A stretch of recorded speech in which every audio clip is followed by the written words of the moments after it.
Each week, nearly a dozen movies are released theatrically.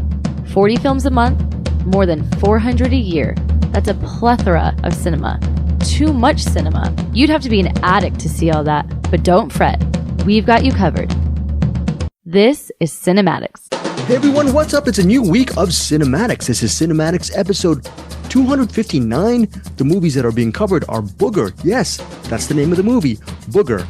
Winner, Dead Money, and the 4:30 movie. I believe that is 4 films. And then Bruce Purkey is, as he always does, up in the Cinem-Attic. He will be bringing up the rear with some reviews of these movies. He's seen the 4:30 movie as well, and he has some other stuff. Oh, I forgot to mention the Critic. So Booger, Winner, Dead Money, the 4:30 movie, and the Critic. Eric will have the review for the Critic. This is CinemAddicts episode 259 for the movies coming out the week of Friday, September 13th, 2024. Eric Holmes, how are you, sir? Not bad. Pretty good, actually. What's new? Tell us something juicy, interesting about your life from the last 7 days. Oh, juicy and interesting. Let's see. That I don't have, but how about monotonous and boring? Monotonous, boring, and soul crushing. Can you come up with some stuff? Been working. What you've been working a lot, right? Yeah, just working, and then when I'm not working, watching movies for the podcast. When I'm not doing that, sleeping, and yeah, good times. Wow, just movies, a couple of jobs, and you don't have any time to breathe. So I mean, I can breathe while I'm working. That's I can't multitask in that regard. Very good. Also, just FYI for our Cinematics podcast, I told Bruce and Eric this. As of several days ago, we are starting to get ads on Podbean. That is our hosting provider. So if you hear ads on Cinematics and you can't stand it, we're sorry. We need to make a little bit of money because this is, I mean, Eric, we are in a way a public service. We're giving people some indie gems or indie movies each week, right? Do you call us Cinematics sort of a public service or not? Are we just monkeying around? What do you think? I would say the filmmakers are giving the public these cinematic gems. We're just pointing them to them. Oh, very good. How dare you not be as egotistical as me, but actually Eric Holmes had the correct answer. It is not us. We are just messengers. We are people who give you sort of point to those right people. Hopefully some of these right people are the directors, filmmakers, and actors behind the movies we're covering this week. Now for this month in September, we're covering the year 2017. And I still, me, Eric, and Bruce, we still do not have some 2017 recommendations from our Patreon members. Remember, Patreon members, hit us up with some movies you want us to review. We review 2 movies for our bonus episodes on Patreon. I reached out to our CinemAddicts Facebook group brethren, and here are some suggestions. Eric, I want to hear your thoughts. Debbie Lynn Elias, my former podcast co-host from Behind the Lens, she mentioned Hostels, Geostorm, The Dinner, and Only the Brave. Yes, remember Only the Brave? You love both movies. Remember that well, yes. Okay. You like both movies, don't you? Both versions. They're 2 different stories, but... Oh, yeah. Yeah, the firefighter one and the Kirk Douglas one. Yes. It was kind of like, kind of similar to Rambo First Blood was kind of similar to... Rubber Ridge. No, you're right. I'm kidding. I'm trying to confuse you. Is that called Only the Brave, or is it similar? It's Only the Brave, right? I believe so. Okay. I believe, or Only the Lonely. That's a Roy Orbison song. So, anyways, let's get that. You look it up in a second. You're looking it up right now. Angie Clark, our Patreon member, Angie Clark. Thank you, Angie, for this. 3 Billboards are her recommendations: Lady Bird and The Disaster Artist. So pretty good ones. Our buddy Joseph Bridges mentioned a movie called The Trial. I'd never heard of it. He sent me a link to his Letterboxd account to see The Trial. I'm assuming it came out in 2017 because Joseph Bridges is always right. And last Only but not... Are the Brave. Oh. Only Are the Brave is a Kirk Douglas one. I thought there was something weird about that, but no, there's something weird about that, and there's something weird about me. But we cut it now. Yeah, we cut it now. We don't have to come back next week. Oh, we were wrong about that. Always correct me on the podcast. Whenever I do the QC and listening and editing, I always love when you and I are at somewhat creative loggerheads and you're putting me to task. Those are actually my favorite parts of the podcast, to be honest. Okay, so that's this. Me and my fake voice is telling you the truth here on that. William Lindis, by the way, our buddy William Lindis, he said 2017 was a hell of a year. We have a ghost story, Personal Shopper, World of Tomorrow. Never heard of World of Tomorrow, Eric. I don't know if you have. The Florida. Oh, okay. You have? No? No, I have not. Yeah, okay. The Florida Project. I still haven't seen that. Phantom Thread. Call Me by Your Name. Raw. Do you remember Raw? Okay. All right. So Get Out. Killing of a Sacred Deer. You got choices galore. So we'll see what choices we're going to make. I'll probably do a randomizer. I'll put these movies in the kit and caboodle. Find like maybe 2 movies for me, Eric, and Bruce to review. And since Bruce Purkey himself is actually a Patreon member himself, we should hit up Bruce Purkey for some 2017 recommendations. So again, hey Bruce, which one you want to do? Are you feeding him, Eric? No, okay. No. I'm working too much. I don't have time. Okay, well, get to it. Maybe tomorrow. Maybe give him some.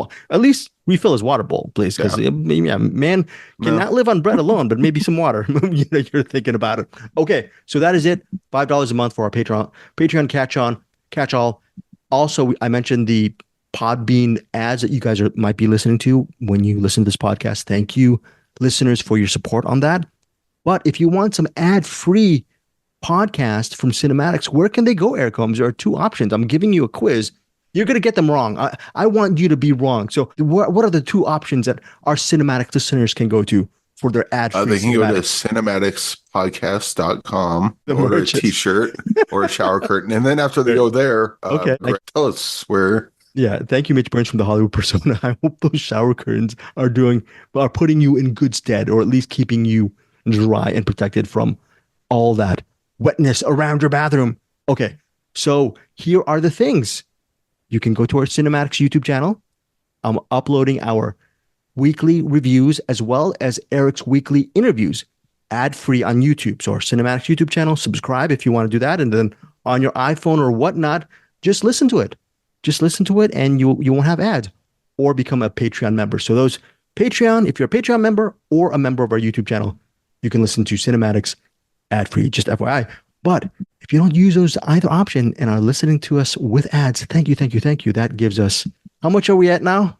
Eric, the tally, do you remember the tally I gave you? We're at a whopping what? Guess the number. $2.14. $2.14? We're CinemAddicts. Listen notes, we're rated 1% of all movie review podcasts. You know that? Peter Beta from Middle Class Film Class said on listennotes.com, I don't know if you've seen it, on CinemAddicts, 1%. We're at the top of the top. So 2014. We started September 4th making money. So when you talk about the 1% of like just humans, like you're talking about like the billionaires versus everyone else, that also works in podcasting. So the top 1% of podcasters make $2.12. $2, okay, $2.50. I imagine the other 99% probably makes like $2.03. I guess I don't know. Wow, law of diminishing returns. How dare you? We make a lot more. We're top 1%. Basically, what it's getting at is podcasting not lucrative at all. How dare you? How dare you? Look here, not unless you're Joe Rogan or something. And the Film Vault, the Film Vault, they're the top 0.5% of podcasts. I got all this stuff from Peter Beta over at Middle Class Film Class. No, it's not $2.12. It's not $2.14, Eric. We're now up to $2.62. $2.62. Put that in your hat. Huh? We're almost there. 7 more cents and we can quit.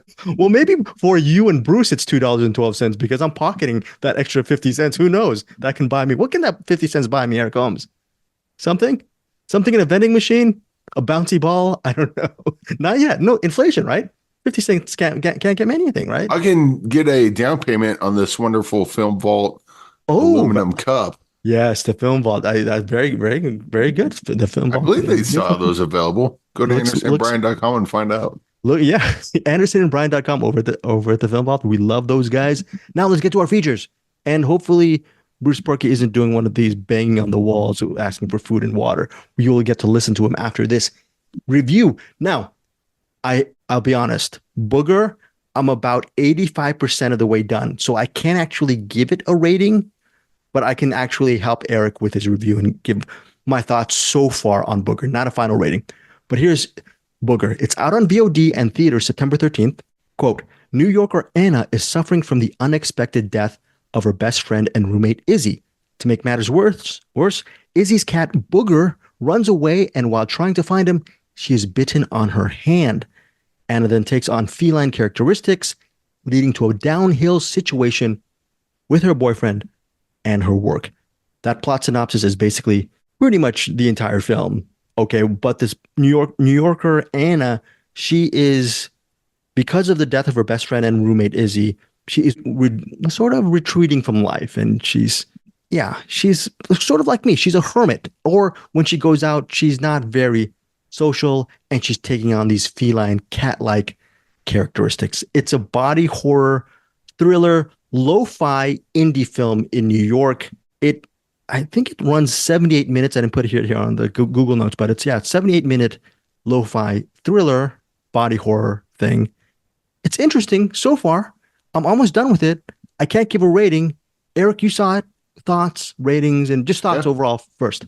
So yeah, her friend dies, and then she takes care of the cat Booger, and Booger bites her and then just runs out the window. She looks out, it's kind of disappeared. And shortly after that, she's not feline very well. Okay, very funny. Very funny, Eric. Very good. Very Pause good. for laughter. Pause for laughter. Anyway, it's basically a body horror, kind of like a Catwoman origin story, sort of, or maybe closer to The Fly. Can I say something before? Okay, the lead actress, Grace Glowicki, is a huge reason to see Booger because her physical comedy and her talents, she is very up for the role. She is perfect as a lead. You want to follow her wherever she goes. And she has all of these different character modulations within the narrative. I'm thinking she's a big highlight of the film. Do you agree with that, Eric? And sorry for interrupting you. I mean, she's kind of the only thing in the film, really. Like she has run-ins with people, but it's basically following her the whole time. I think what kind of like, so it's definitely got like the body horror element to it and the kind of sort of weirdness to it. But what I wasn't getting was what the point was until it gets to the end. And then it's like, oh, okay, I see what this is. And then look at, like, so, when you get to the end of a movie and it gives a whole different context and you're like, oh, cool. Now I can watch it again under this different context. Well, now that I know what the context of the movie is, I go back and watch it. Like, if I go back and watch it, I don't think the metaphor makes sense or the context makes sense. We also have to mention that indie darling Heather Matarazzo, I think that's right, Heather Matarazzo from Welcome to the Dollhouse. She's in the movie as well. She has a memorable scene in Booger. And the theme is, they're not giving too much away. When your best friend and roommate dies, a big part of Booger is not just, like you said, it is a body horror movie, but it's really a movie about how certain people handle grief differently from other people. And all right, I mean, you knew that. That's just right out in front. It's okay. I thought maybe that was like a thing. I thought that would have been spoiler, but no. I mean, really. if you got it already, then I guess it's fine. I just don't understand why the cat. Oh, it would be like if The Fly was good. It would be like if The Fly was about overcoming grief. I'm like, cool. Why does a person turning into a fly? Like, what's the metaphor there? Like, I'm not connecting the metaphor with the physical thing that's happening to the character. I agree with you. I can't connect the metaphor with the cat, but I think it's using, I could be wrong, it's using you know this, but it's using that body horror genre to express grief, and maybe it's not a linear connection. It's written and directed by Mary Dotterman. Currently on IMDb, it has a 6.4 out of 10. Eric, final thoughts and rating on Booger. It's an interesting movie, to say the least. And it's only 78 minutes. It costs, we mentioned that CinemAddicts has made $2.62. I'm assuming Booger is not much more. It's lo-fi without being cheap. I think they made the use of their locales and resources. So I think so far it has all of those things going for it, but I want you to put the final cap and your final thoughts and rating on Booger. I think normally I'd be like at 2.5 on this, just because like the story and the metaphor and like all that stuff doesn't quite, or hell, maybe it just went right over my head, but I'm not connecting with any of it. Okay. But as kind of like a oddball sort of weird movie, I appreciate that aspect of it. So I'll probably go 3 stars. Okay. But like if it did not have that weirdness, it'd probably be a 2.5 on this.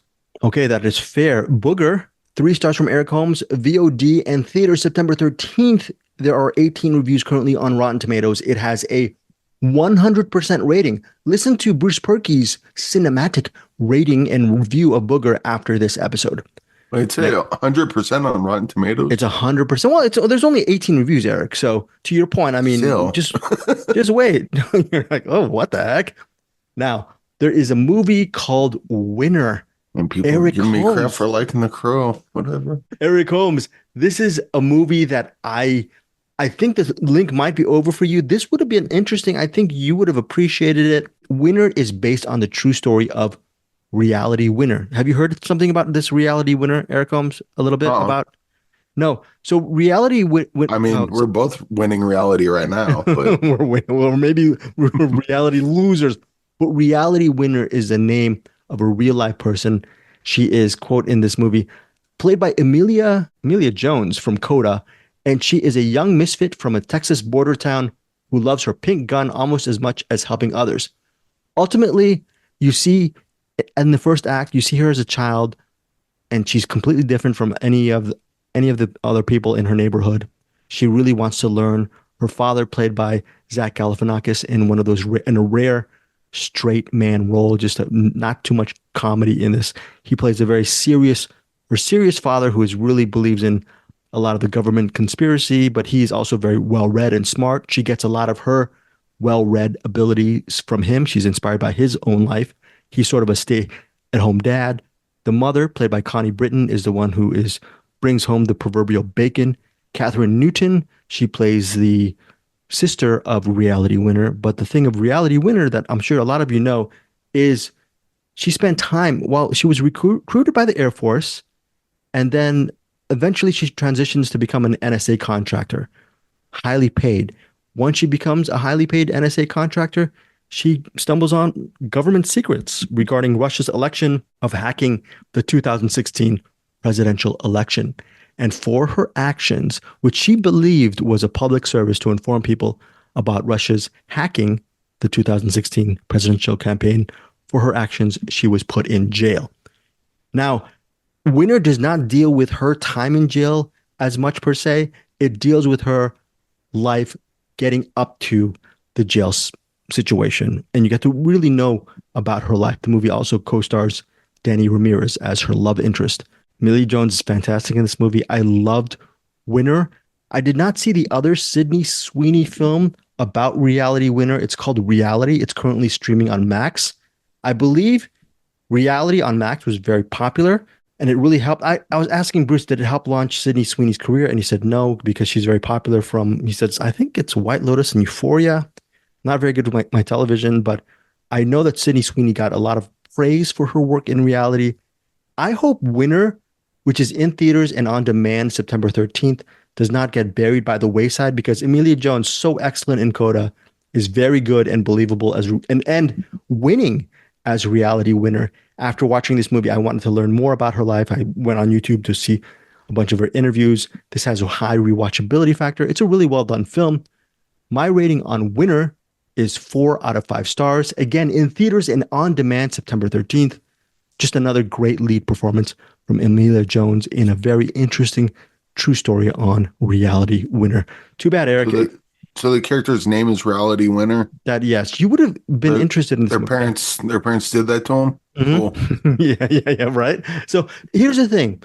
Napoleon Dynamite, Reality Winner, Hot Sauce Teacup. Right. All of these weird names. Just throw random words at it and give it to your kid that you purportedly love. It's fine. Purportedly love. This is the weird thing about CinemAddicts. As me, Eric, and Bruce are covering so many movies each week, there are so many good movies that fall by the wayside. Whereas Eric can't see it, I can't see it. There's a couple movies. Look, I really wish I was able to see exactly like I wasn't able to finish Booger. I also was not able to watch. I feel like this is my type of film, because I'm thinking Eric might like this movie called Dead Money. It centers on a pro poker hustler and his girlfriend. They have 24 hours. I think his name is Andy, the pro poker player. Is he played by Emile Hirsch? I'm guessing. He has to play the biggest game of his life, or else something bad is going to happen. I'm assuming. Co-stars David Keith, who we both interviewed for a film that I can't, starring Emile Hirsch. I forgot the name of that. Walden. Highly underrated movie, right, Eric? I think so. Yeah. Look, I mean, You and I are on the same wavelength when it comes to a lot of these movies. I don't know. Anyway, it also stars Jackie Earl Haley and Peter Facinelli in theaters, digital, and on demand September 13th. Rory Culkin. He's awesome. That. Oh, Yep. very good. Okay, so Dead Money, Eric Holmes. Did I miss a good movie this week? Should I go back and catch up and watch Dead Money? I think you would dig this. Mhm. So yeah, they're at a poker game playing. Emil Hirsch is trying to win money for something. Can't remember what. Doesn't really matter too much. But the poker game gets robbed. Like everyone there gets robbed, and then the robberies go away. And then Emil Hirsch is talking with his girlfriend. They're like, "All right, let's just go." And then they leave. Oh, I forgot my bag. Can we go back? It's like, yeah, we'll turn around and go back. They go back and find out that the two robbers made their way back to the place that they just robbed, along with David Keith's character who let them in. And they're like, oh, this whole robbery was staged. And then so now Emil Hirsch, well, one of them gets shot because when they try to escape, one of the characters shoot him. And so there's the money sitting there. Emil Hirsch runs off with the money. And now the robbers and David Keith are trying to find out who sold the money that they stole. And meanwhile, Emil Hirsch is wondering whether or not he's being followed and trying to win as much money they can sock away as possible. And I didn't even give everything away. That's just kind of the setup. Is it fun because it's a tense type of thriller all the way? Is it a comedy a little bit, or more of a just a thriller? I wouldn't call it a comedy, but it's definitely lighthearted, and it's fun. Like all the poker scenes are pretty fun to watch. I will say that the characters in this make really bad decisions, like extremely bad decisions. But it doesn't feel like that's a problem with the writing. It feels like the writer just wrote stupid characters and we get to watch them do stupid things. Is it fun to watch them do stupid things or frustrating? I thought so. I mean, it was really frustrating because I'm watching and going like, guys, just do this and you can all walk away. But, and I think a lot of it is their own, not only their stupidity, but greed plays a big part in this as well. I think that kind of, we're talking about like the metaphor for Booger doesn't work because I don't understand how you connect a cat with grief, but I totally understand how you connect poker with greed. That totally makes sense because like I won, I could just walk away now, but I'm a hot streak. I'm going to bet it all, that sort of thing. But yeah, this was, I think you would dig this. I would dig this why, and people would dig this why. Why do you think? Well, because I like it, and we like kind of the similar. It's a fun romp. It's just a fun romp kind of thing. Yeah, kind of. It's kind of like what's that movie? It's the one where Champ from Anchorman. He's paying people to do crazy things, and it just keeps getting progressively Cheap Thrills. Oh, Cheap Thrills. Okay. Yeah. I've never this seen has it. This has that similar kind of vibe to it. It's not a comedy, but it's kind of lighthearted, but it's also got some darkness to it. But yeah, Dead Money. I think you dig it. Bruce, I think Bruce would be turned off by the stupid characters doing stupid things, but I think that's kind of intentional in this one. Okay. So hard to say. Okay, cool. But definitely more of a Eric and Greg movie. Probably less so of a Bruce movie. But yeah, I mean, 4 stars. Let's be honest. If it usually stars Emil Hirsch, I think for you, maybe 8 out of 10 times it's going to work. Me, 9.5 out of 10 times it's going to work. So, I mean, I don't know. So we're in the bag for this. Bruce Purkey, not so much. So that's why he probably didn't see Bruce. Don't worry. Bruce has seen a lot of movies this week. You can see what stuff he has after this episode. So, but Dead Money is definitely not his type of movie. It's in theaters, digital, and on demand September 13th. Eric, what is your rating? I would go 4 stars on this. All right, 4 stars for Dead Money. Again, yeah. David Keith. Has David Keith can't remember for a second? Yeah, how is he? Does he have David Keith's the main guy. Like so like I said, David Keith's the one that set up the robbery. And then so he's the one chasing Emil Hirsch the rest of the movie. Oh, that's awesome. Yeah. All right. We both like our David Keith as an actor, right? Oh, it took me a while to figure out who he was because I knew he was in the movie. I'm like, I don't see him anywhere. And then about halfway through, I'm like, wait a second. You're the guy. Is that him? Sure enough, it was. You don't have time for this, Eric. You probably won't have time for this for a long time. But David Keith in White of the Eye. I have a feeling that might be an Eric Holmes movie. White of the Eye. You will never see David Keith the same way again after watching that movie. I believe that movie's out on Shout Factory. I'll check. Yeah. When is your birthday, Eric Holmes? My birthday? Yeah. When is it? I never. It's October 22nd. In fact, October 22nd. Wait.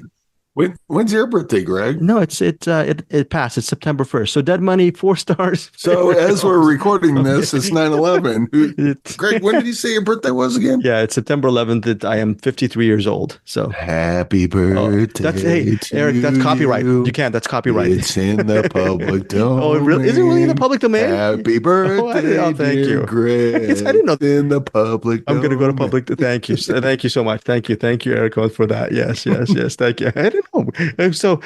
So sue me on that one. And so okay, thank you for those birthday greens. 53, and I feel like I'm 75 or 80. So don't worry, the money's coming in. It was 262 on Podbean. We're gonna me, you, and Bruce and Anderson. We're gonna celebrate. The money's gonna go to pay for all those public domain drops we did. All right, so that is a very again, listeners. I'm sure if Joseph Bridges is listening, tell us what you think of Wide of the Eye. I'm sure he's seen at least, or maybe even Chad Wilfong from our CinemAddicts Facebook group. Would love to hear just thoughts on that movie, Wide of the Eye. Anyways, Eric and I, we've reviewed movies, and predominantly Eric has just done his reviews, okay? Let's do a movie together. This is by writer-director Kevin Smith. The film is called The 430 Movie, and it's, quote, his most personal film to date. It's a coming-of-age story set in the summer of 1986, and it centers on 3 16-year-old buddies. They spend their Saturdays sneaking into movies at the local Cineplex. When one of the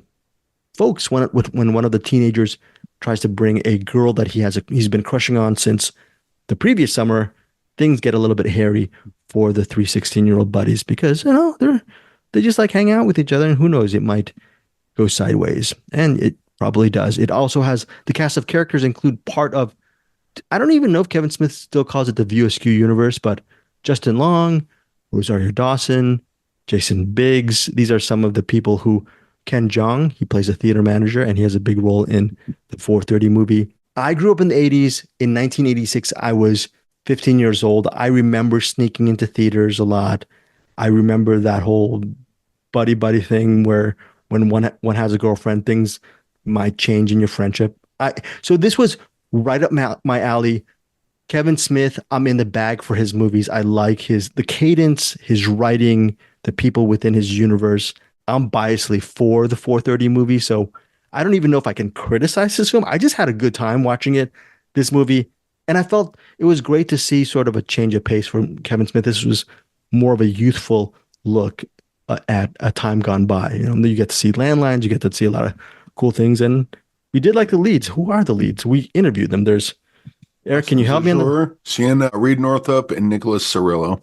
They're all talented actors, and it'll be interesting to see the 430 movie where these actors end up within the next several years, because I think each of them will be very, very good. So Eric Holmes, take it away on the 430 movie. Yeah, this was, it's a Kevin Smith movie. Obviously, it's going to be sweet and cute and funny. I think my only issue with this is that, so normally, like, with a Kevin Smith movie, you're following people along, and it's no different here. You're following the characters along. You're living with them, staying with them, and usually they build up to like a emotionally climactic moment. And I think the moment they have in this doesn't quite work. I think that because this is a pretty short movie by most standards, and usually that's hey, cool, hour and a half, in and out, or however long it is. This is like a rare instance where I think this movie could have benefited from being longer. Spending more time with the characters, kind of developing. You always spend all the time with the characters, but like just living with them more, kind of developing the story a little more. And this was too abrupt for you. Too abrupt, this entire film. Yeah. When the emotional thing hit, I'm like, I'm not ready for it yet. And then it just kind of came and went. Is that a big complaint or sort of a compliment because you were really engaged in the character? So that's interesting. It is a complaint, just because, like, you just take that little extra time to get there, and then pace it out a little better, and then it's gonna hit a lot harder, I think. But as it is, I loved watching all the characters, all their chemistry together. Was it Justin or Ken Jeong's character is the manager?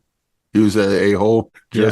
Justin Long is like, was it him? And then who was the guy? He was like one of the theater ushers or something. Yeah, there's one theater usher who's very funny. Yeah. He was like in the back that they kept trying to get past or whatever. It was, yeah. Got a bunch of great characters in this, as you would expect from a Kevin Smith movie. And Reed Northrop, out of all of the four, he had the best laughs because he had some really comedic elements. There's a scene with Reed Northrop. He plays one of the 16-year-olds. He's alone in the bathroom and something happens there. And then he's in line and then something happens there. So some liked him as well. In this movie. Well, hell, Nicholas Cirillo, he's like the a-hole, but like the funny a-hole in this. Yeah. What's his name? Damone from oh man, my brain's all gone today. Damone from Fast Times at Ridgemont High. Is that okay? It? Okay, I've never. He kind of had that. He kind of had that sort of vibe to him, but yeah, liked him a lot. Yeah, that Nick Cirillo character. He has sort of a subplot with a wrestling star that he really idolizes, which is really cool because I idolized wrestling stars when I was that age, so it's right up my alley. This Harley Quinn Smith, Kevin Smith's daughter. She played like an angel type of character. Sister Sugar Walls. It was the sexploitation. The lead character in the sexploitation. I'm like, oh, okay. Yeah, for me, the ending of the 4:30 movie, it ends. It's supposed to end in sort of a mini operatic moment, and it's more of an how do I say this? It feels more like a lazy Saturday or Sunday afternoon where I was fine with where it ended. It didn't have to be too explosive for me, or the conflict didn't have to be. I was fine with the length, and I was fine with the 4:30 movie. But look, I think the length kind of also goes back to like something like Dazed and Confused. Oh, you don't want to see an hour-long Dazed and Confused. If anything, you would like to see a 4-hour-long Dazed and Confused because it's all about hanging with the characters and spending the day with them. You cut it down to too short. And it's like, I mean, I love the characters, but I need to spend more time with them. I think that's just what it is here. I need to spend more time with the characters. Want it to go on a little longer, but yeah, we got what we got, and I still enjoyed what we got. There's a great cameo by Genesis. I think what's her name? Genesis Fernandez. She plays one of the theater co-workers, and she has a really interesting just a backstory about her life too in the 4:30 movie. So really well written from Kevin Smith, good acting, had a good time. For me, right down the middle, 4 stars out of 5 for the 4:30 movie. What about you, Eric? That's right down the middle. Oh, sorry, 3.5 was right down the middle. But for me, 4 stars. Yeah, 4 stars. That's how I feel. Yeah, my bad. I'll probably go 3.5 on this. Okay, cool. I did like it. I wish it could have been longer. And you know what? If they make a sequel to it, I'm there. I always get that complaint, so I understand. Anyway, so moving forward, final movie is a movie that actually I should have been covering. Yes, this is my fault. You should have. I missed out on it. Eric actually, he was realizing how irresponsible I am on a given week and how many movies I missed. Kudos to Eric Holmes for picking up the slack this week to review a movie called The Critic. And ultimately, it's set in 1934 London. Sir Ian McKellen, I believe, or Ian McKellen, or however you want to say it. He plays Jimmy Erskine, London's most feared drama critic. And Gemma Arterton, I love her. She plays Nia Land, an actress who is determined to win his approval. The Critic is also includes a lot of maybe subterfuge, blackmail, ambition, deception. And then ultimately, Jimmy finds himself in the crosshairs of his newspaper's new owner, David Brooke, played by Mark Strong, another great actor. So you have 3 great actors in The Critic: Ian McKellen, Gemma Arterton, and Mark Strong, all great actors. Directed by Anand Tucker, who Eric interviewed. We have that interview on the latest CinemAddicts interview podcast feed. So please listen to Eric's interview with Anand Tucker. Eric, your thoughts on The Critic, which, by the way, hits theaters September 13th. So the plot description that you gave was subterfuge. It seems like this would be a spy movie. It's my bad. Not. Okay, I meant fudge. It's a fudgy movie. It's a subterfuge. No, but there is like some blackmail and some deception going on for sure. Basically, Ian McKellen is Jimmy Erskine, and a critic. I was going to say movie critic, but they didn't have movies back in the day. But they had silence, but not real movie critics. Like, I know what you're saying. They didn't have established he would review plays. Okay. And then but he's kind of like a hotshot critic. Like everyone reads him, everyone respects him. Although I don't know why, because he's kind of an a-hole. He's kind of like one of the kind of critics that kind of get off on, the smell of their own farts and like to just seemingly like to trash people on a whim. There's a part in there where he's kind of he's talking to one of the actors who's play Pan, and then he said something like, "Oh man, I cannot remember the line." Something to the effect of, "I do this because I see the potential. Like you're so much better than this, and get better." But I think that's kind of crap, if I'm being honest. And I don't think he actually believes that. And moreover, with what he gets involved in, I don't know how much of that I should say. I think he's just kind of an opportunist and kind of, he's not a very redeemable person. So what is the joy in watching this movie? Seeing his maybe inevitable downfall or his struggles, comeuppance? Well, I just like kind of the commentary on criticism in general that's laid out in this. Now, the plot doesn't really go much into that commentary. The plot goes like somewhere way different. But then that was another thing I enjoyed about this, and why I'm kind of don't want to give too much of that away, because about halfway through the movie, maybe a third of the way through the movie, somewhere around there, a turn happens, or not so much a turn or like a twist, but now we're knowing what this movie's really about. And then I'm kind of leaning forward a little bit going, all right, wait a second. I didn't know I was watching this movie, but now I'm interested. The movie looks great, cinematography, all that. Acting's obviously awesome. In fact, Mark Strong, He's so good. I saw that Mark Strong was in it. I'm like, wait, who is Mark Strong? Right. Looked up his character's name, started watching the movie, like just kind of skimming through the movie. Oh, he's that guy? Yeah. He was like one of the main guys in everything. He's that guy in everything, right? He completely Gary Oldman me in this. I'm like, I had no idea that was Mark Strong the whole time. He was in, what is that movie that from the Borat guy? He started, remember? He was the brother. Sacha Baron Cohen. Yeah. The Brothers Bloom, I think. Yeah, he was one of the brothers. He's the brother. So he's that. So, isn't that cool? Yeah. Well, so there you go. And he was on Robin Hood. He's a very good actor. Very, very good actor. So. But yeah, this is based on a novel, Curtain Call by Anthony Quinn. I actually kind of want to read the book now. Oh, okay. So now the fact that you want to read the book means you enjoyed the film. Oh, yeah. Yeah. Okay. I can't remember what. The Dark Tower. I've not read Stephen King's The Dark Tower. I went and watched the movie. I'm like, maybe I don't need to read The Dark Tower. And they're like, no, it's real good. I'm like, well, not interested. that movie just turned me off. But what's interesting might be the greatest thing ever. Yeah, what's interesting is Eric. If you listen to Eric's interview with Anand Tucker, he mentions in the Critic that the actual critic, which like I think Eric you mentioned in the book that it's based on, is just one character in that book. And then what Anand Tucker did and screenwriter, what they did was they extrapolated on that character in the Critic. So it's very interesting if Eric actually does go back and read the book, you'll get to see a whole new world open up for you, because that's interesting regarding the Critic. Anyways, in theaters September 13th, Eric, what is your rating on the movie? Really quick before that. So the cinematographer is David Higgs.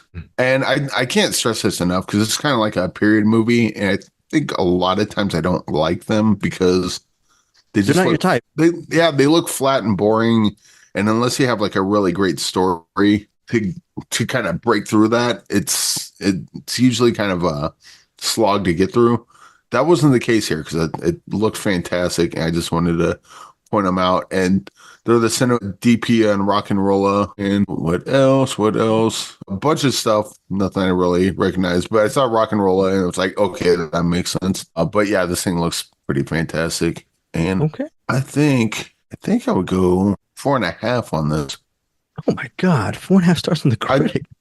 This is not your movie, Eric. No, it's not. But that is amazing. See, I think right now I'm thinking like it's a 4-star movie, but it overcame that hump of it's like everything I don't like in movies, and it found a way to make me enjoy it and lean forward instead of leaning back, crossing my arms, going, "Oh, when does this get over?" So I think just overcoming that hurdle gives it an extra half-star bump. But yeah, this is, and I wish I didn't like this, because the conversation I had with Anand, it would have been great to just tear this movie apart and then, have that conversation about like where I'm wrong, where, what his intentions were. We'll have to wait for the next one. Hopefully I hate that one and then we can have that conversation, but it's not going to happen here. What's interesting is when Eric mentioned this, it's a little bit also in jest because of his interview with Anand Tucker, which I think is very good. You need to listen to it.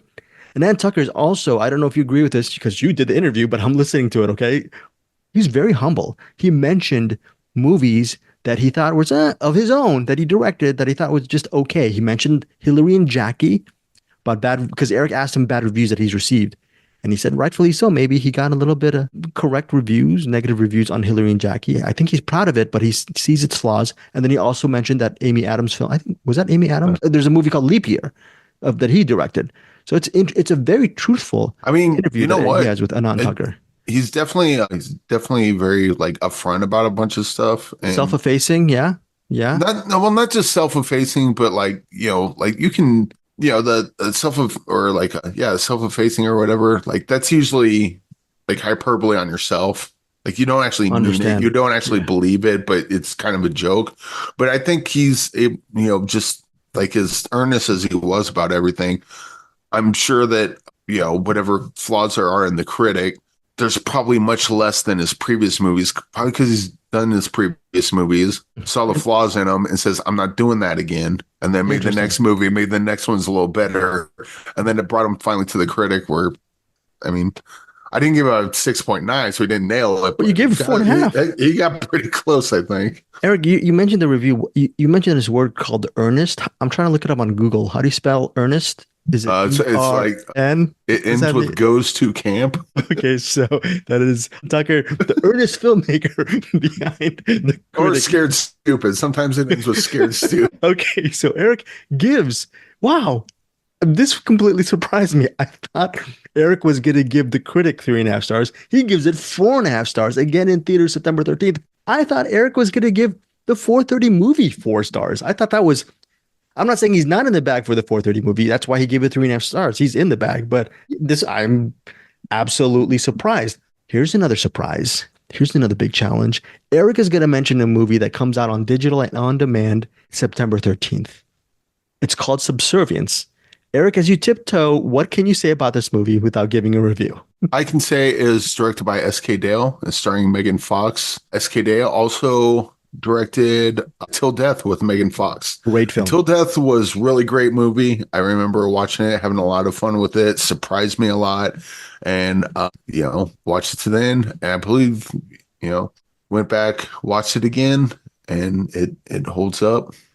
Till Death is a really great movie. For Subservience, I can tell you that it comes out September 13th, and that's all I'm allowed to say about it. And you did interview the director, which I haven't put yet on our CinemAddicts feed. So unfortunately I don't know what we've done with the interview. Nothing yet. That was out in the car and it was freezing up a lot. And I think that had to do with where I was parked at and the Wi-Fi. That was the CinemAddicts mobile studio. CinemAddicts mobile studio. Very good. Very good. But the SK Dale was great, but it was just one of those situations where like the Wi-Fi was messing up. So I don't know how the interview is going to turn out.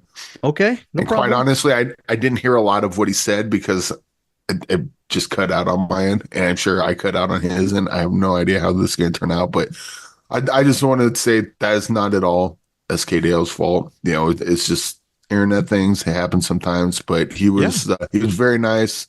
And Till Death is a great movie. Subservience might be great, might be terrible. I'm not allowed to talk about it. So I would just say go see it on September 13th. Okay, so the director's name is S.K. Dale, correct, Eric? Yes. So I will just say this. Eric is not reviewing this because the powers that be said he couldn't review this movie, okay? So what we can say... I will say if I see it in theaters or watch it on demand, I will come back and tell you all about it. Because at that point... Yeah, we can do it next week, right? Yeah. You can do a sort of a rewind on Subservience. Maybe. Well, we'll see. But yeah, check it out. Go watch it. It's good stuff. It's good stuff. Maybe, maybe it's terrible. I don't know. Like, let's just say with Till Death and Subservience, are you continued to be excited by this filmmaker's road, his creative path? Are you excited about Till Death is great. Love Till Death. Go watch Till Death. And then if you want to watch Subservience after, maybe you do, maybe you don't. I don't know. Look at it. This is so stupid. Dancing. Go watch You're it. tap dancing for a meal that will never come. My God, Eric Holmes, that meal will never come. We still have only $2.62 for Podbean. That's not going to get us more, please. We need more. That'll buy us 2 fries. But okay, very quick recommend from Eric Holmes, Rebel Ridge. What is it, guy? What's that guy's name? Jeremy Saulnier? Or it's Yep. Yeah. What can you say about this very quickly, and then we're out of here, because I know you got to get out of here and all that stuff. Rebel Blue Ridge. Ruin First Blood Part 2. This is good stuff. Okay, go watch it. I think most people listening to us have seen Rebel Ridge. How many times have you seen Rebel Ridge, Eric? I watched it 3 times already. Why did you watch Rebel Ridge 3? What makes it worth a second time and a third time watch? Well, I was thinking maybe I shouldn't watch this a third time. But then I was like, nah, I don't know. It's got that Blue Ruin feel, like, right there. Yeah. Blue Green Room. I love, I'm probably the only one that I loved Hold the Dark. I love that movie. Yeah. Obviously Murder Part. Like, I just love Jeremy Saulnier's, his tone, like what his movies look like. Just like living in those worlds. I think with Hold the Dark, his action direction like leveled up a lot, because there's not much action in Blue Ruin and Green Ruin. I mean, there is, but not like there's they don't have these elaborate shootouts like they had in Hold the Dark. The Hold the Dark shootout was awesome, and then Rebel Ridge doesn't quite get there, but they did something a little neat with that. In that, basically, he's playing Batman at this point, right? Right. He doesn't want to kill a cop because then everything's over. So he's got to find ways around that. And he'll still F him up, but it's kind of like a Batman thing. Okay, so the main star is Aaron Pierre, correct? Okay, Aaron Pierre, and he's very good in this movie, Eric? Yeah, originally it was supposed to be John Boyega, and then he left for whatever reason, because they've been trying to make this movie since 2020. That's it. It seems like it's been longer than that. Oh, okay. All right. But anyway, yeah, it was originally supposed to be John Boyega. And then that was kind of in the back of my mind watching this going, I wonder what John Boyega would have been like. But the Aaron Pierre, he's great in this. Don Johnson, he's almost too good at playing a racist. You just like see some actors in a movie and they're playing a racist and going, dude, you look way too comfortable saying that. Again, here's the thing, though. Well, before we go, so Rebel Ridge is getting roundly praised. Do you feel that if people gave Hold the Dark maybe a second watch, or maybe are introduced to it now, do you feel that movie was unfairly criticized in 2018? Do you think there could be a reassessment of that film, even though you and I both love it? I think if you didn't like Hold the Dark because you were confused by things, I would suggest reading the book. That's the only thing that's going to help. I don't think watching the movie is going to help, because there's shorthand in the movie that's better explained in the book, and then there's stuff they gloss over in the book that they explain better in the movie. So the two marry together very well. But it's I don't know if that was the intention, but that's what we got. And that's what I liked about it, because I had already read the book before I saw the movie. So I was already primed for it. But if you're not, nothing I can do about that. So I don't think it was unfairly panned, but I get it. I just don't agree. Well, it's great to hear. Comes in. Yeah, it's great to see that 6 years later, Jeremy Saulnier is getting a ton of praise for Rebel Ridge, and it's currently streaming on Netflix. Everything's all good. We're done. And look, it's just quiet. Well, what happened? I have to give it a rating. Oh, my fault. And there it is. Oh, Rebel Ridge. 6.9 stars from Eric Holmes for Rebel Ridge, currently streaming on Netflix. I was thinking I was going to give it 1 star. And I'm like, nah. All right, that's it. Eric, you want to say anything before we get out of here? And just throw it over to Bruce Purkey over at Cinem-Attic. Any final thoughts? CinemAddictsPodcast.com for your shirts and your CinemAddicts need. Again, CinemAddictsPodcast.com. Yes, Eric Holmes. What do you want? I was thinking of going to CinemAddictsPodcast.com to buy a t-shirt, but then I was like, nah, I just can't be doing that all day. Very good. I do need to see Rebel Ridge sooner than later, but maybe before that I should see The Critic, right? Right, Eric Holmes? I was thinking of missing The Critic, but then I was like, nah. Here we go. That'd be so funny if you actually will just carry that on for CinemAddicts episode 260 for next week, for the week of September 20th. Here are the movies we're covering: Little Brother, The Featherweight, Last Straw, His Three Daughters, In the Summers, and The Unlikely Pilgrimage of Harold Fry. A lot of movies next week. We'll see how many of those we'll get to. Let us know what you think of this episode or of the movies. If you see any of these really interesting movies that Eric and I covered. We're done. Eric Holmes, you want to say goodbye? Anything? You want to say that line again? I was going to say goodbye, but then I was like, here's Claire. Goodbye, everybody. Thank you for joining CinemAddicts. Welcome back to the Cinem-Attic for another week. I think that they probably just talked about a whole bunch of movies. I'm not going to do quite as many. I'm going to do about the amount I normally do, which is 3 features. I'm going to do 3 features this week. Booger, and the 4:30 movie, and Winner. And then on top of that, I have a couple recommendations for you. So, first up, I guess we'll go from worst to first. I guess that's what we're doing. Yeah? Okay. Booger. So, what a name, right? Booger is actually the name of a cat in this movie. So that'll throw that off a little bit. And, you know, Booger is definitely a valid name for a cat. We've had some dumb names for our cats. All right. This is a little independent movie directed by Mary Dotterman. The main stars of this are Sophia Dobrusha, Garrick Bernard, I can't say it right, and Grace Glowicki as Anna. She is the main character in this, Grace Glowicki. The basic idea of this movie is Grace, she's not the character. Anna is basically struggling after the death of her best friend, Izzy. And you see some flashbacks, mostly not really flashbacks as much as you see like phone video footage.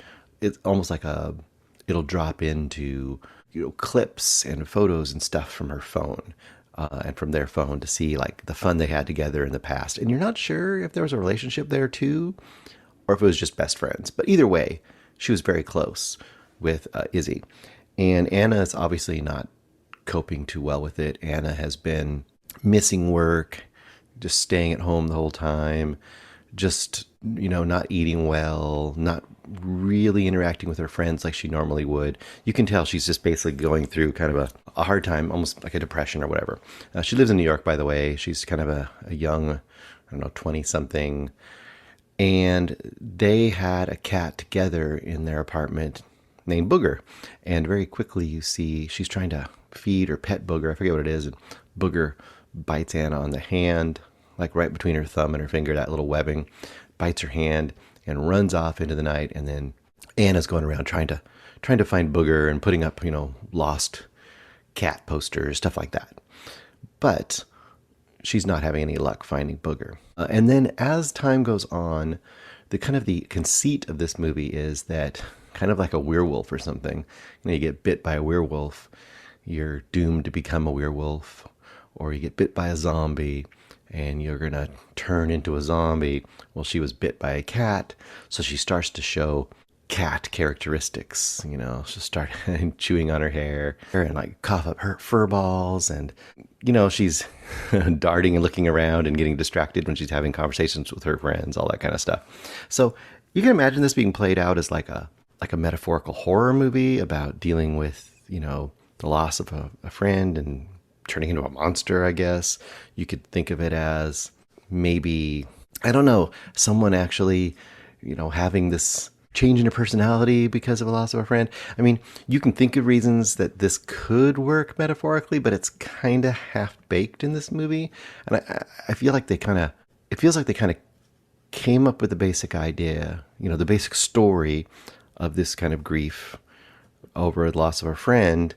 And then they came up with this idea of this cat transformation, and somehow just were stuck with it. Like maybe first, second draft, like you have to have this. This is the main hook of the movie. And honestly, it doesn't work very well. I mean, it's not terrible, but it just doesn't go anywhere. And I feel like if at some point they could have just realized, like, yeah, this isn't working, let's just tell the story of a person grieving and having to kind of go from this sort of depth of despair slash depression slash, sinking away from the world and have to find a way back out. And just trust it. Just trust the humanity of that would be enough to kind of, I guess, sell the story to the public. I think that the acting is good here. It's very low budget, but that's fine. That it has some good character actors on the side too. We have, and I forgot her name, the actress who played in Welcome to the Dollhouse as, was it Wiener Dogs that they called her? She's in here for a few minutes, and I'm happy to see her, acting in at kind of a totally different age range and role than she was way back then, as kind of this icon from 90s indie cinema. But yeah, there's a lot to like here, but unfortunately it just didn't quite gel for me. So I'm probably going to go 2.5 stars for this. I didn't hate my time with it, but it just never went anywhere that, really kind of worked. It just didn't, like I said before, kind of felt half-baked. I wanted more from it. Okay, next up, we've got the 4:30 movie. 4:30 movie is a new Kevin Smith movie. So that should tell you a bunch. Kevin Smith. I'm not going to list all of the cameos in this. You can imagine some of the usual suspects. Justin Long, is he going to show up? Yes. Are a whole bunch of other people you've seen in his movies going to show up? Yeah, absolutely. And that's fine. The main characters in this, though, are going to be Melody, played by Sienna Agudong, and Brian, played by Austin Zajour. I guess I'm hopefully saying his name wrong, but Brian and Melody. So, before I get into anything, Kevin Smith. Where do we land on Kevin Smith? Where do I land on Kevin Smith? Kevin Smith is like Wes Anderson to me, or M. Night Shyamalan to me. Not in the style, but in the way I kind of come to all those filmmakers are the same to me in some way. And that is because all of them make things that are interesting and unique to them. I almost always want to see their movies. A lot of times their movies aren't very good, in my opinion, but they're somehow entertaining and they somehow still pull me in. And weirdly, I think Wes Anderson is the most comparable. Not in style. Once again, Wes's visual style is highly meticulous and beautiful and everything. And you wouldn't say that about Kevin Smith's visual style, but they both write dialogue in a way that is so non-human. It is like you hear the Wes Anderson dialogue from great actors, and it just sounds like Wes Anderson dialogue. And same thing goes for Kevin Smith. Kevin Smith dialogue doesn't sound like human beings actually talking. It sounds like, it's Kevin Smith riffing through a bunch of different characters that all sound like Kevin Smith to some degree. Just kind of the way they drop quips and the way they drop, pop culture references constantly. And just all of them are the same that way. Like all your characters would not be dropping these cultural references, Family Guy style. You would have some that would and some that wouldn't, Anyway, that's kind of a Kevin Smith characteristic of his dialogue especially. So the basic concept of this movie is, and I don't listen to Smodcast or anything, so I don't know the truth, but my guess is he had been watching either The Fabelmans or Licorice Pizza, and he said, I could do my version of that. My version, pseudo, story of my youth as a young nerdy dude in New Jersey, and I could do my version of that, and it would be really charming and wistful and give you lots of nostalgia for the 80s and so on and so forth. So that is kind of the approach into this movie. So the basic story is this. You've got Mr. Brian. He's been kind of pining over Melody for about a year. He had a, quote, chance to kind of have a romantic encounter with her like a year earlier, and he kind of blew it because he's an unconfident, nerdy guy. And at the beginning of this movie, he's essentially calling her out of the blue, asking her out essentially to go see a movie with him. He's a big movie nerd, go figure. And she agrees. So the majority of the movie is him and his friends and people he meets all going to this movie theater. They're going to basically stay all day and watch movie after movie. But one of the movies, she's going to show up and he's going to have kind of a date with her. And that's his dream, is that he's going to be able to basically rekindle what he might have had with her. And along the way, we have a bunch of madcap, goofy, comedic adventures. And that's kind of the basis of it. On the plus side, this movie has its heart in the right place. It's not trying to change the world. It's trying to give you a little bit of nostalgia. It's trying to kind of have some fun. It doesn't have any problem being silly. It doesn't have any problem being kind of raunchy and a little bit overly dick jokey kind of style. But that's also Kevin Smith, right? So if you go into it knowing kind of the tone that he's going to give you, that shouldn't surprise you or shock you. There's nothing really shocking here. It's more like I said, it's more like teenage guys being gross, but not in a super, I don't know, mean, or I wouldn't say it's not sexist, but not in a way that's really, I guess, mean-spirited in any way. It's just guys kind of being guys, that sort of thing, but in the somewhat harmless way. It is the 80s, so I don't know, man. Anyway, goofy.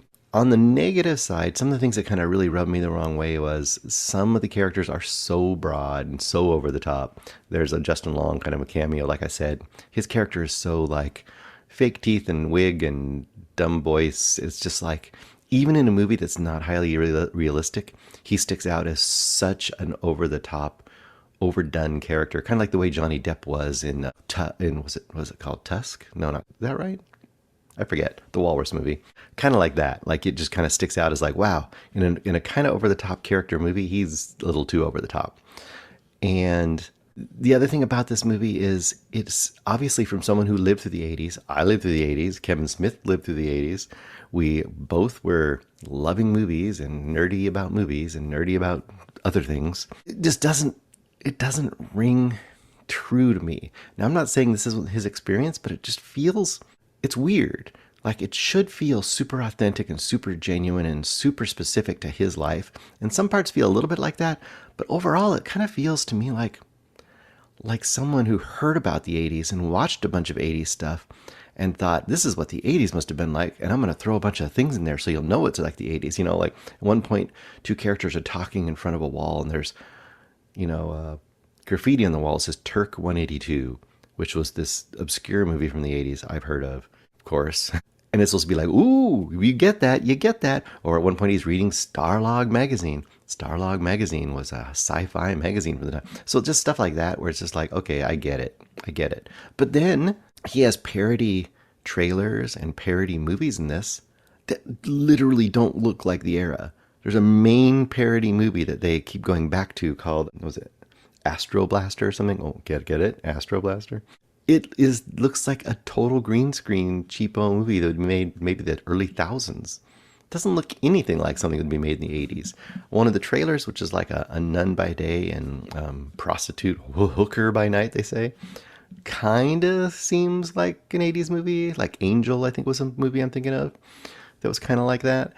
But it also kind of doesn't. So it's weird that he doesn't have the real feel for that. This should be right in his wheelhouse. Whereas you look at like all the trailers and all the stuff from like Grindhouse, way more spot on. All that being said, I had an okay time watching this movie. I kind of gave into it. I was arms crossed at the beginning of this, as Eric would say, and I just like, I'm going to hate this movie, But by the end of it, I was like, it's goofy, it's fun. I had a fun enough time watching it. Was it dumb? Yeah. But did I kind of enjoy it? Kind of. I say this is like a 3-star banger. This is what this is. It's like the directors I said, you go into a Kevin Smith movie. If you like Kevin Smith movies, you're going to like this movie. This might even be one of your favorite Kevin Smith movies. I could see people saying like, this is the best Kevin Smith movie since Chasing Amy. There's my pull quote. Hey, put it up there, guys.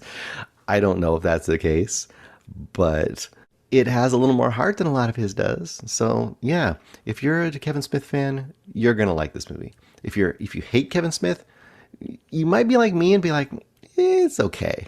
So 3-star banger. 3-star banger is what this one is. All right, the last, and I think the best movie of this week is Winner. Winner, directed by Susanna Fogel, starring a few people that you may know, but may not know their names. So the main one you're going to have here is going to be Emily. Oh, hey, I can't even read my own writing here. Amelia Jones. So Amelia Jones, if you don't know, she was the main star of Coda, which got tons of praise a few years ago. and rightly so. It's a really great movie. Amelia Jones plays Reality Winner. Now, Reality Winner is an actual name of an actual person. It's not a stage name they made up. This person was named that from their parents. And if you look at the kind of the nature of the person in real life, they're probably kind of a little hippy dippy. It kind of makes sense. Reality Winner. There you go. Anyway, Reality Winner is played by Amelia Jones. You also have Catherine Newton playing her sister, Brittany.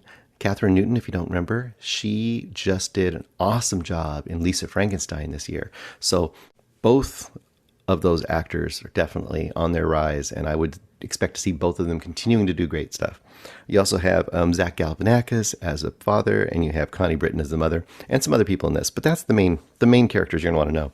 So this is a biopic, essentially, kind of a loose telling of how Reality Winner, and I did not even heard of Reality Winner, and that's on me, because I should have heard of Reality Winner. I think I remember hearing the story but not knowing the name. And I bet a lot of people are in my boat. They'll be like, ooh, this is a real person? I didn't even know until halfway through. I was like, is this a real person or is this a made-up story? I looked it up. Of course, it is a real person. Reality Winner became famous like around 2017, I believe, for getting charged by the FBI with leaking top-secret information, government information surrounding the possible interference by Russia in the 2016 election. And Reality Winner became, basically was trying to whistleblow, essentially, after, Snowden and all that stuff had happened. She thought she could get the stuff out there. And of course, all the forces that could be out there came down upon her because of doing this, because you don't leak top secret information and just get to go walk home and take care of your pets. Anyway, what this movie does, I think, is pretty great, is it goes at a very brisk, broad, semi-comic, but also semi-serious version of her life. I mean, there's voiceover, which sometimes can be a crutch. I feel here it's really, it helps. It kind of helps that breeziness. And you kind of get like points in her life up to that basic revealing of her letting out the secrets. You have, points in her childhood kind of showing how she's always been on this kind of kick for justice. She sees injustice in the world, and she's kind of been raised in a way to question kind of power and to look for the reality behind the scenes and to look for the motives of people in power and to see where the injustice is, to the point that in high school, when most people are getting recruited for the military or whatever, or going to college, she's getting recruited by the military because she knows Farsi and was a Pashti? I don't know if I have the name right, but she knows these Middle Eastern languages because she imagines she's going to go over there and help people in Afghanistan and stuff. That's kind of her dream, is to help people in Afghanistan. And like most people get into the military, she's kind of sold a little bit of a bill of goods, like, hey, you've got these great skills, we want you, we're going to get you over there, you're going to be able to help people in Afghanistan, help be a translator and all this stuff. And what she really ends up doing is being a translator for intercepted communications, which of course help lead to tons and tons and tons of drone missions. So this movie is, I'm not going to really present how kind of vibrant this movie is. I mean, it's showing her personal life, it's showing this work life. It's not dour, and it's just kind of active, and you're watching this kind of dichotomy of a person who is like highly idealistic, almost in a super liberal way you would think, but she's a gun owner and she's working for the military and she's doing an honorable job. And at the same time, she's like a hugely skilled at, like CrossFit and stuff. And a lot of that is because every time there's like a bombing mission or something and she feels guilty in some way, she is trying to work it off. Well, if I do, 1,000 squats, that will have been okay. That kind of thing. She loves animals. She does have a bit of a hard relationship with her own interpersonal relationships, and that's called out by people in her life. The interrelationship between her parents, between her sister, between her people in her love life. It's all really, really engaging, I think. And I think this is a really fun and cool and interesting movie that also has that element of injustice for her. And you'll see how that works out. I'm not going to fall through it. I'm just going to say there's a moment in kind of the middle second third of this movie where the FBI finally is coming to confront her. And there's probably about a 5-minute sequence in there of her getting questioned and whatnot. And that is going to play a part in another movie I'd talk about later in this. Anyway, I'm going to go 4.5 on this. I really like this movie. I don't think it's going to get much play at all. So yes, winner would definitely be my choice of the week of the 3 features we have. Now there is another good brand new movie that came out. This will be in my recommendations. And that is Rebel Ridge. Rebel Ridge is a new movie by Jeremy Saulnier. If you know him, you'll know Murder Party. You're going to know, Green Room, Blue Ruin. Really great director. Still pretty independent, but he's been getting a couple movies recently from Netflix. Actually, took about 4 years, I think, for this movie to get made. This is a super engaging movie. Super good action movie that is kind of it's getting compared a lot to First Blood. The first Rambo movie. It's a lot like that. So basically, you got the main character played by Aaron Pierre, Terry Richmond. He's riding his bike into town. This is like the beginning of the movie, riding his bike into town, listening to Iron Maiden on his headphones. And cops are following slowly behind him. The cops knock him off his bike. And it's basically like, what are you doing in town, dude? Why are you here? Who are you, stranger? And he's like, I'm heading out to bail my cousin out of jail. He's here. And they're like, why is your cousin in jail? Why are you here? Immediately he's being suspected, because black man in town. What's going on here? Southern town. Then they find he has a bunch of cash on him. The cash is to bail out his cousin. They immediately confiscate that cash as possible, quote, drug money. And then he immediately is in a contest with the people and the powers of this town, mostly the police, who may or may not be super corrupt. I think you can guess which side that falls on. As the chief of police, you have Chief Byrne, played by Don Johnson, in a great villain role here. And you have as his kind of the one person that's kind of on his side is this young person in the legal department here in the courthouse. She works in the courthouse, named Summer, and she's played by Anna Sophia Robb. And she is one of the few people that kind of sees him and sees that he is just a genuine guy who just wants to get his cousin out. And she also knows that he's up against a little more than he might suspect. I'm going to say that also he does have, like all of these movies, in Rambo, it's like he's got this military background. He's a killing machine. I would say that Terry here is not a killing machine, but he's highly trained in hand-to-hand combat, which he never wants to use. It's almost like the Hulk in some ways, and I haven't heard people compare it to the Hulk, which just dawned on me. This is more like the Hulk even than it is like First Blood, because in the Hulk, it's like he walks into a town, he just wants to mind his business, and you're not going to like me when I'm mad, and just don't push me. And then if you push me too far, I'm going to turn green and become the Hulk. Well, that's kind of what he's like in this. Like, they keep pushing him. All he wants to do is just do the right thing. He's even willing to say, I'm not going to tell you. It's good. It's good to see how this unfolds.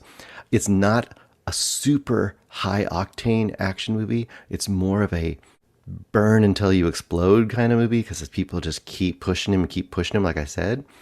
But it's done so well, and it makes turns you're not going to quite see coming.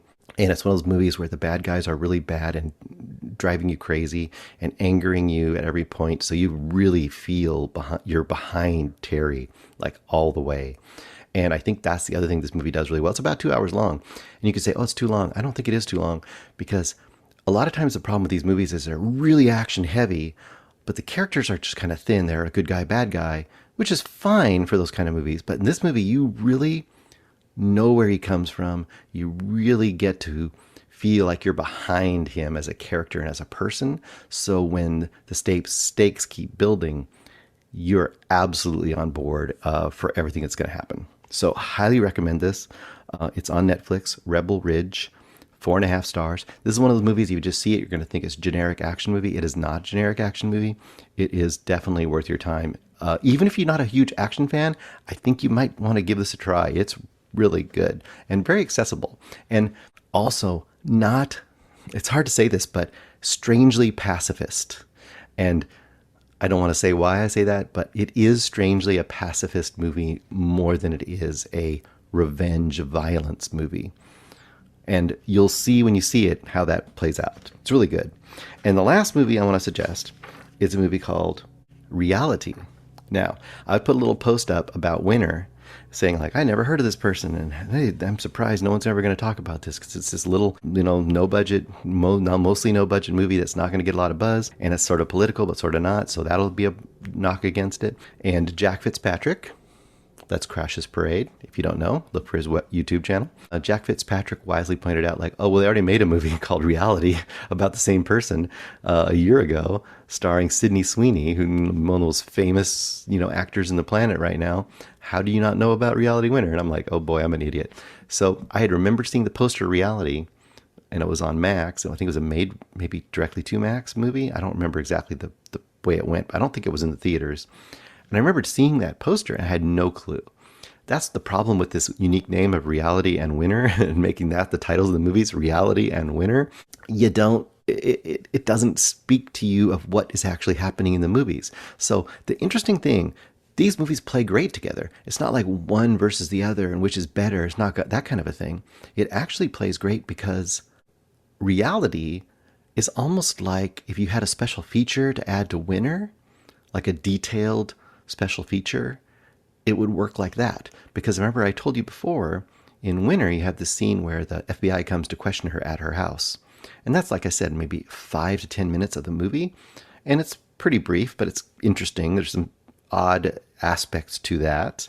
This movie, Reality, essentially, they took the verbatim recordings from the FBI when they question Reality, and they dramatize it using the exact words of the entire questioning of Reality Winner at her house. So essentially the movie is the FBI pulls up, Reality's getting out of her car, they start questioning her to the moment that they essentially take her away in custody.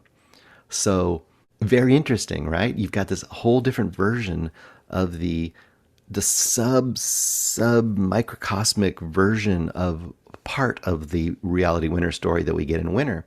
Here it's played very straight, and the feeling is different because in this it's that weird gut feeling where it really taps into that feeling of if you've ever done anything wrong in your life and you're caught and you don't want to admit it, but you can't get out of it, and it's going to come out. And the people there know and they're going to make it come out. It's kind of got that weird tension, and there's this very awkward, chit-chatty nature of the FBI people and how they're trying to kind of, be friendly to her, but also, hey, look you're in big trouble, that kind of a thing. And just the way they do it, and by being the actual wording of how it happened, makes it very fascinating in that sense. Sydney Sweeney's great in this. Is it quite as overall satisfying as an overall kind of a narrative and story as Winner? Winner is a much broader appeal, I think. This is more of a kind of an exercise and an interesting exercise. I still think this is a good 4-star movie. And I especially think it's a great supplement to Winner. So the way I watched it, I think is probably the way to do it. Watch Winner first and get the big story, and to kind of get a feel for what you think of this person and the whole story of what happened to them and kind of their life and their motivations and all that stuff. So you kind of have that whole context in your brain, and then you come into Reality and you just see the minutia of that questioning in her life. And that's pretty fascinating as well. And that's on Max now, and that's easy to access. So I would say that's a great little kind of supplement and a great thing to check into. And that's it. That's all I've got this week. A few really good things, I think, for you all to watch. I would definitely say Reality and Winner. When Winner becomes available to you, that's a great movie for you to check out. And then I would say Rebel Ridge, like any night, you can pop that in, and it's a really great watch. Talk to you guys soon.